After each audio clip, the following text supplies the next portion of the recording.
Hello friends. මගේ ඉංග්‍රීසි පාඩම් මාලාවේ 4 වෙනි පාඩමට ඔයාලව සාදරයෙන් පිළිගන්නවා. අපි කලින් පාඩම්වල ඉගෙනගත්ත දේවල් නැවතත් මතක් කරගමු. අපි මුලින්ම ඉගෙන ගත්තා nouns කියන්නේ මොනවාද කියලා. ඊට පස්සේ nouns වලට examples ඉගෙන ගත්තා. අන්තිමට අපි ඉගෙන ගත්තා ප්‍රධාන noun types මොනවාද කියලා. අද අපි ඉගෙන ගන්නේ singular nouns ඒ කියන්නේ තනි වචන හා plural nouns ඒ කියන්නේ බහු වචන ගැන. singular noun එකක් කියන්නේ තනි පුද්ගලයෙක්, ස්ථානයක්, දෙයක් හෝ අදහසක් දක්වන්න යොදන පද. plural nouns කියන්නේ එකට වැඩි සංඛ්‍යාවකින් දක්නට ලැබෙන පුද්ගලයන්, ස්ථාන, දේවල් හෝ අදහස්. අපි දැන් examples බලමු. singular noun එක විදිහට book කියන එක ගත්තොත් ඒකේ plural noun එක විදිහට books කියන එක එනවා. singular noun එක විදිහට girl කියන එක ගත්තොත් ඒකේ plural noun එක වෙන්නේ girls. singular noun එක විදිහට car කියන එක ගත්තොත් ඒකේ plural noun එක වෙන්නේ cars. අපි දැන් බලමු singular nouns plural nouns කරන්න පුළුවන් methods මොනවාද කියලා. Method 1 add s, method 2 add es, method 3 change y into ies, method 4 change f or fe into ves, method 5 irregular plurals, method 6 same form. අපි දැන් method number 1 එක කතා කරමු. බහුතරයක් nouns වලට බහුවචන බවට පත් කරනකොට වචනය අගට s එකතු කරනවා. උදාහරණ ලෙස book කියන singular form එකට අගට s එකතු කරලා books බවටත්, pen කියන singular noun එකට අගට s එකතු කරලා pens බවටත්, car කියන singular noun එකේ අගට s එකතු කරලා cars බවටත් පත්වීම අපිට ගන්න පුළුවන්. දැන් අපි බලමු method 2 කොහොමද වෙන්නේ කියලා. සමහර singular nouns වලට අගට s වෙනුවට es එකතු කරලා plural කරනවා. ඒ nouns උච්චාරණය කරන්න ලේසි වෙන්න. අගට s, double s, ch, sh, x, z වලින් ඉවර වෙන singular nouns වලට අපි කෙලින්ම es එකතු කරනවා. ගොඩක් වෙලාවට o වලින් ඉවර වෙන singular nouns plural nouns කරනකොට es පාවිච්චි කරනවා. නමුත් හැම වෙලාවෙම එහෙම පාවිච්චි කරන්නේ නැහැ.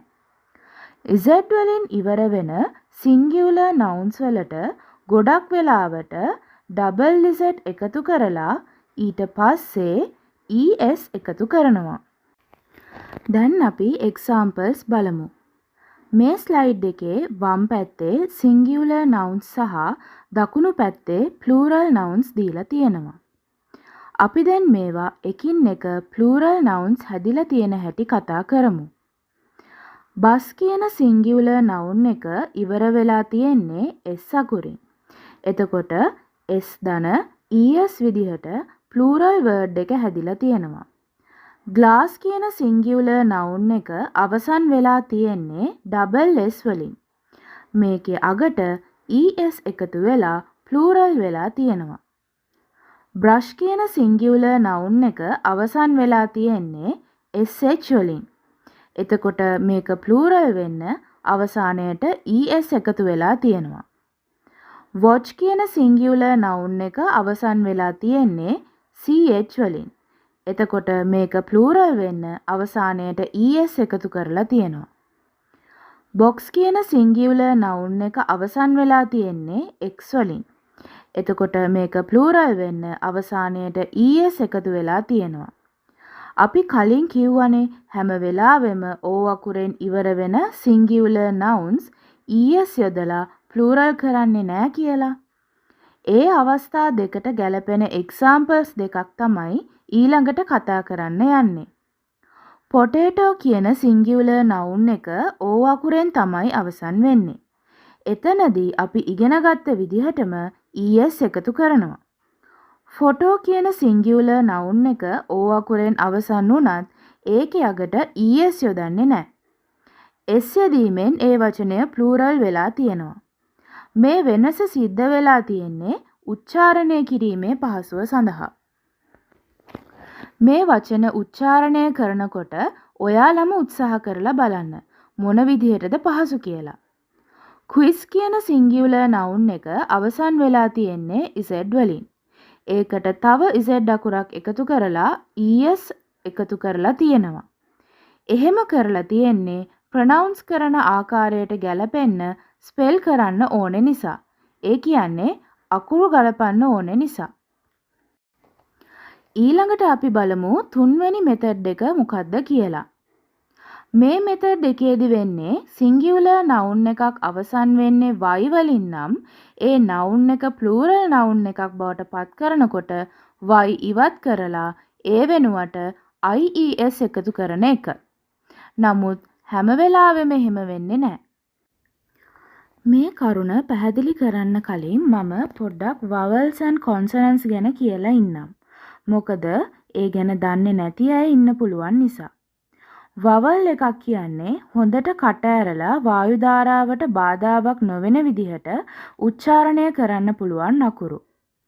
ඉංග්‍රීසි භාෂාවේ එහෙම අකුරු 5ක් තියෙනවා. ඒ තමයි A, E, I, O, U. සිංහලෙන් vowels වලට කියන්නේ ස්වර අක්ෂර කියලා. විවිධ ශබ්ද හදන්නේ ඒවා consonants එක්ක එකතු වෙලා. consonants කියන්නේ ඉංග්‍රීසි හෝඩියේ ඉතිරි අකුරු ඔක්කොම. හරි, දැන් අපි ආපහු පාඩමට යමු. y ඉවත් කරලා ies එකතු කරනකොට අපි බලන්න ඕනේ yට කලින් තියෙන අකුර මොකක්ද කියලා. ඒ අකුර consonant එකක් නම් y ඉවත් කරලා ies යොදන්න පුළුවන්. නමුත් y අකුරට කලින් තියෙන්නේ vowel එකක් නම් කෙලින්ම singular noun එක අගට s එකතු කරන්න පුළුවන්. අපි දැන් examples කිහිපයක් කතා කරමු. පළවෙනි example එක තමයි baby.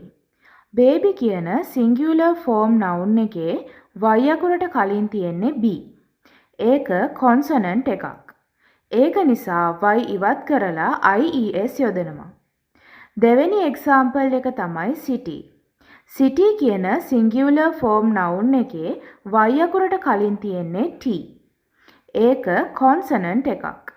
එතකොට y ඉවත් කරලා ies එකතු කරනවා. තුන්වෙනි example එක තමයි boy.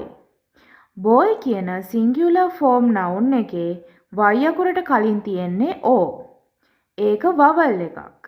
එතකොට අපිට අගට s එකතු කරන්න පුළුවන්. දැන් අපි බලමු singular noun එකක් plural noun එකක් කරන හතරවෙනි ක්‍රමය මොකක්ද කියලා. singular noun එකක් f හෝ fe වලින් අවසන් වෙන සමහර අවස්ථාවල අපිට ඒක ඉවත් කරලා ves යොදන්න පුළුවන්. නමුත් ඒ හැම වෙලාවෙම නෙවෙයි.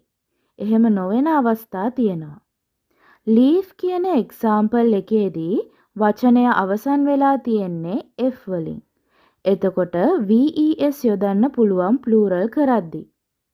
knife කියන singular noun එකේ fe ඉවත් කරලා ves යොදන්න පුළුවන්.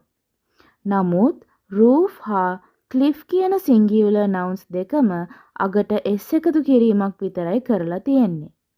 මේ විදිහට හැදිලා තියෙන්නත් හේතුව උච්චාරණය ලේසි වෙන්න. දැන් අපි බලමු singular nouns plural nouns බවට පත් කරන පස්වෙනි method එක මොකක්ද කියලා. ඇත්තටම කිව්වොත් මෙතන method එකක් නැහැ. කිසිම රටාවක් නැතුව plural වෙන singular nouns තියෙනවා. ඒවා අපිට මතක තියාගන්න වෙනවා. උදාහරණ විදිහට man plural form වෙනකොට men වෙනවා. woman plural form වෙනකොට women වෙනවා. child plural form වෙනකොට children වෙනවා. tooth plural form වෙනකොට teeth වෙනවා. foot plural form වෙනකොට feet වෙනවා. සමහර nouns තියෙනවා plural form එකත් singular form එක විදිහටම තියෙන. උදාහරණ විදිහට අපිට sheep, deer, fish දෙන්න පුළුවන්. දැන් අපි මේ කොටසට අදාළව ඇක්ටිවිටි එකක් කරමු.